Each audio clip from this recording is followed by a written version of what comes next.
What's up mga kabosay? Welcome po sa channel ko guys to for today's vlog. So mga kabosay, bonsai for sale po tayo mga kabosay, bonsai for sale. So i-out ko po itong aking 5 pirasong tugas mga kabonsay. So ito yung isa. So gagawin natin, isa-isahin ko sa inyong ipakita itong ating mga tugas na po. So ito ay halos mga 3 taon na pong alaga ako dito sa garden. So ito na lang po ang natira sa mga tugas natin. Pero meron pa akong mga tugas dyan natin i-train. Pero ito po ay halos kumbaga semi-finish na po ito. Hindi pa lang po na itanim sa magandang bonsai pot. Ibig sabihin nasa training pot pa rin po sila mga kabonsai sa mga mineral water na ginawa natin training pot mga kabonsai. So yan po, bonsai for sale po tayo mga kabonsai. Ito pong 5 bonsai po na po ito mamaya ko na sasabihin yung presyo mga kabonsai. So yan, bonsai for sale po tayo mga kabonsai. O so guys, huwag natin patigan ito, pasok natin intro ko. Kaya intro, pasok!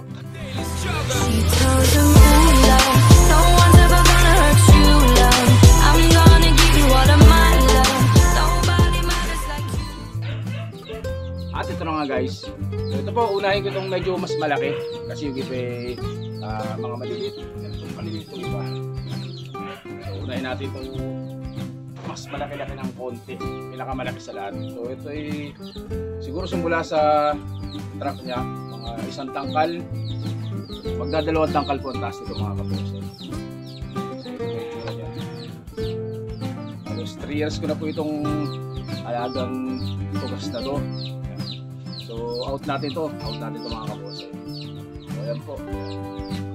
Kunin natin para mas makita rin yung mga kabonsai. So mamaya lalapitan ko ng camera para mas makita nyo. Ito po ang una sa 5 binibenta natin na tugas. So ngayong tagulan po talagang bumili silang gumanda dahil sobrang healthy nila, lagi na ulanan. So gusto ng mga bonsai natin ang ulan mga kabonsai. So ito ang ano lang natin dito, ang tray na lang natin dito yung mga sanga para mas lumaki pa. So yan po mga kabonsai. Gusto na natin tugas. So ganda ng nibari nito, ganda ng face nito mga kabonsai. Ipo-focus natin para mas makita nyo. So ito po yung package. Ibig sabihin po lahatan po ito. Tayo po nag-iipon ng fund dahil tayo po nakita nyo may mga post ko dati, tayo po nabaha. So medyo magpapa-repair po tayo ng bahay natin. So yung pagbebenta natin ito, gagamitin natin sa pagpapayos ng bahay ko mga kabonsai. So hindi ako masyadong nagbebenta ng mga bonsai dahil halos lahat for training pa lang. So ito yung mga bonsai ko na halos magaganda para sa akin. Ito yung mga formado na. So out na rin natin guys, meron pa naman tayo ibang tinitry na tugas. Ito po, unang tugas natin. Ano rin po, naka-clouding na, nakapaling na rin po yung mga kabonsai. So kung nalipat sa magandang training pot ito, ayos na ito, maganda na ito guys.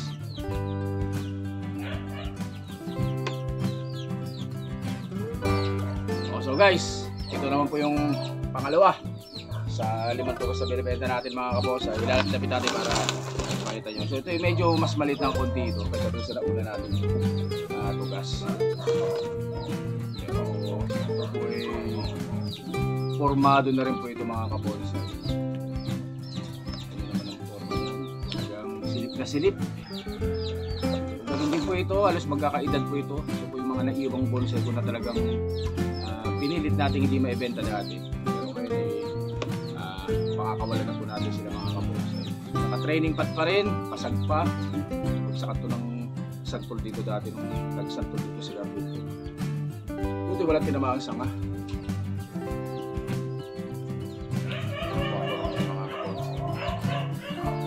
Medyo mas maliit po ito ng konti. Saka na natin na tugas. Pero formado na rin po yan mga kabonsai. So, alam nyo naman ang tugas kapag nabili natin sa Jensen, parang luya lang talaga, walang mga sanga. So, lahat po ng sanga na ito patubo na po natin yung mga kabonsai. tayo na po nagpatubo mga sanga niyan. So diskarte sa tugas, maliit pa lang i-bed nyo na kasi pag lumaki-laki medyo matigas tong i-bed ang tugas. So pag train ko dito maliliit pa lang binebed na natin, tapos syempre palit ng wire habang tumatagal kasi bumabog po yan mga kapolsa. So ito po yung ating pangalawang tugas. Yan mga kaponsay. Naka-training pad pa rin. So pag nalipat po yan sa concrete pad, so sa concrete pad talaga quality po yan mga kaponsay. So yan po, pangalawa na tugas. At ito na nga guys, pangatlo. Yan. So ito naman yung pangatlo natin. So upright po ang itsura ng mga kaponsay. Yung ating pangatlong tugas. So ganun pa rin po. Yan po ay magkakaedad po yung mga yan. Naglalaro po yan sa 3 years. Yan, mga 3 taon na rin po yung mga yan. Naalaga natin. Talagang kailangan lang magbenta ng bonsai para po tayo makaiko ng pan mga kabonsai.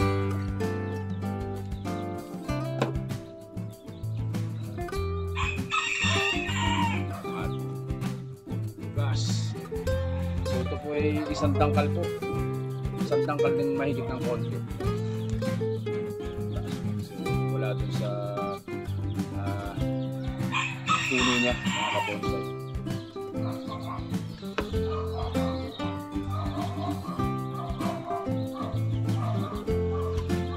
Naka-training pad pa rin.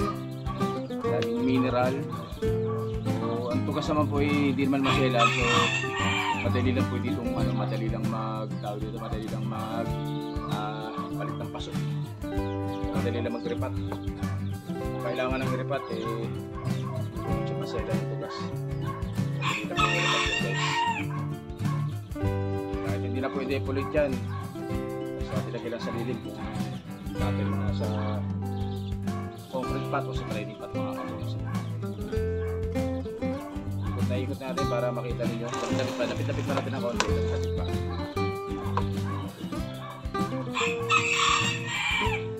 So, mga naka-wiring pa rin po yan. So, ginamit nating wire dito, yung mga pinaglumaan pa dati natin ng mga wire dati. So, ngayon ito na po ang itsura niya ngayon. Nadala sa tiyaga.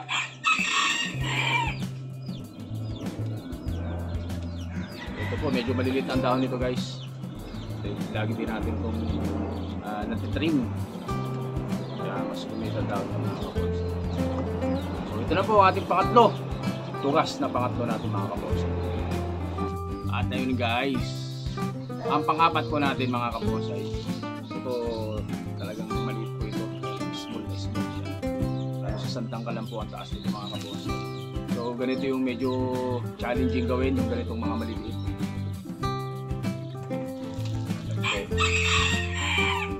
Napakaganda rin ito para sa akin. Baka tayo mabash na iba dyan na sinasabi natin maganda ito, pero baka para sa kanila hindi.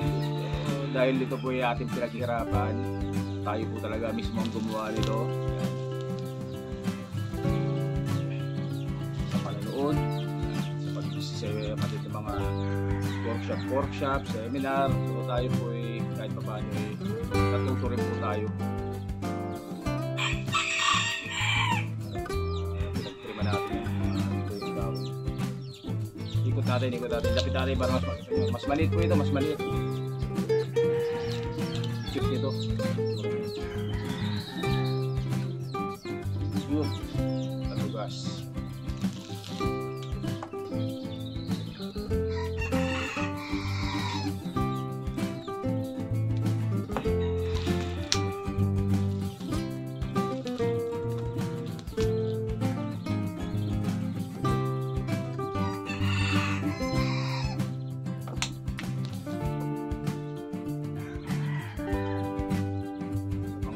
Mahihilig ko sa tugas. Yan. Apasionado po yung itong ako. Tugas. pinaghirapan, pinagtiyagaan mga kabonsay.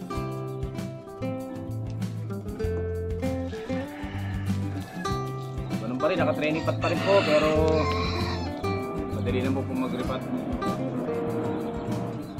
So ito po pick up lang po yan dito sa bonsayan ko dito sa Cainta Rizal mga kabonsay. Sa mga makakakursunada, mag-PM lang po kayo sa akin. So OLTV Mix Vlog po yung gamit ko din na Facebook. Mag-PM lang po kayo sa akin mga kabonsay.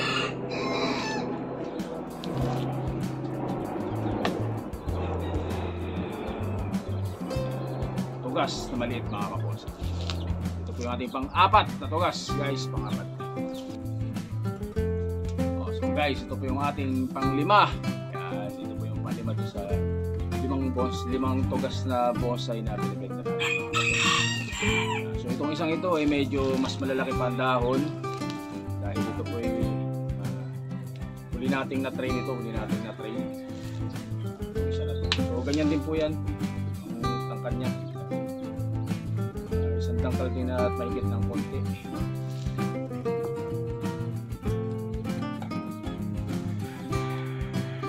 Pa rin po, naka-training pad pa rin. Siyempre gamit natin yan ay represent. So ganyan po yung tsura niyan mga kapos. So, nakalatag naman ang pulat, nakaporma na rin itong ating mga sanga. Trim na lang po ito para mas lumit ang dahon. Tapos matutugoy na lang po yung mga second generation brush dyan, tsaka third generation brush. Pero yung iba po niyan meron na. So ito po kagaya nito at wala pa. Mga huli po yan tumubo. Kaya yan po yung mga nahuli. Tumubo po yung mga kapos. So ito po kasama sa pang lima natin to na tugas. Maliit na tugas mga kapos. So ang wait yan. Mabilis po magpaganda ng mga bonsai ngayong tag-ulan. Mabilis mag-train. Mabilis magpalaki ng sanga. Basta maganda lang po ang inyong drainage system o drainage ng inyong pot o training pot, mabilis po kumanda mga kaponsay yung tag-ulan mga kaponsay. So ito po yung ating pang-lima sa mga tugas natin na binibenta. So papakita ko sa inyo lahat mga kaponsay para makita nyo yung mga itsura niya at saka yung mga laki-lagis. Lima po ito, pang-lima. Awesome guys, so ito na po yung 5 piraso natin na tugas bonsai for sale mga kabonsai. So yan po. So ito po yung nauna natin. Yan. So yung ganyan kalaki po yan mga kabonsai. Yan. Tapos itong isa na to. So yan po yung tsura niya guys. Tapos itong isa. Ano, yung background galon pa. Yan. Tapos itong ating pang-apat. Ayan. Tapos itong ating pang-lima mga kabonsai. So ayan po yung 5 natin na bonsai for sale mga kabonsai. So tinutukan lang natin ang camera para mas makita nyo guys. So mga kabonsai, so ito na po yung ating 5 tugas for sale. So halos po yan ay semi-finish na po mga kabonsai. So nakatingin yan, nakatanim lang po sa training pot pa rin po hanggang ngayon. Pero madali naman po ang ilipat sa bonsai pot o sa concrete pot mga kabonsai. So ito po ay binibenta ko ng package, itong 5 na to. At pick up lang po yan dito sa bonsayan ko dito sa Cainta Rizal. Sa magkakakursunada, mag-PM lang po kayo sa akin. So ito pong 5 piraso po na to ay nagkakahalaga po ng 20,000 pesos po ito mga kabonsai. At medyo matagal ko na rin pong alaga ito. Halos 3 taon na rin pong alaga natin po ito mga kabonsai. So ano po ito? 20k. So 20,000 pesos. Napakamura na po rin yung mga kabonsai niyan. So alam niyo naman ang tugas. Yan. So napakaganda. At hindi masyadong maselan. So matagal ang buhay. Hardwood. Diyan po maganda ang tugas mga kabonsai. So ulitin ko po. 20,000 pesos, pick up lang po yan dito sa bonsayan ko, dito po sa Cainta Rizal mga kabonsai. So mag-PM lang po kayo sa akin, ang gamit ko pong Facebook, kayo yung aking YouTube Facebook na OLTV Mix Vlog din mga kabonsai na Facebook. Mag-PM lang po kayo sa akin mga kabonsai. So guys, hanggang dito na lang po muna. Sana po makursundahan ninyo at magustuhan po ninyo ng ating mga pinipilihan tugas mga kabosay. So guys, hanggang dito lang po muna, stay safe at syempre God bless you po mga kabosay. Maraming salamat po. Thank you.